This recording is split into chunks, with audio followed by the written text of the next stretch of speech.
Hey everyone, welcome back to our channel.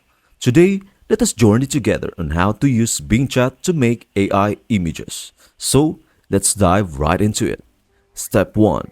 Seamless integration. Image Creator is right at your fingertips in Bing Chat. That's right, you can chat your way to captivating AI images. Step 2. Enter the chat world. Tap on Chat to enter the chat view.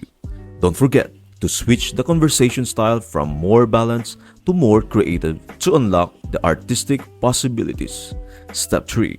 From your imagination. Type in a prompt for the image you desire in the chat box. Start with Create. For optimal results, kickstart your prompt with the word Create.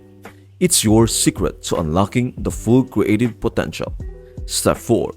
Then in just few seconds, you'll be presented with 4 image options crafted based on your prompt. That's it! Spark your creativity. Dive into the world of being image creator by exploring AIR prompt ideas that guarantee imaginative and unique outcomes.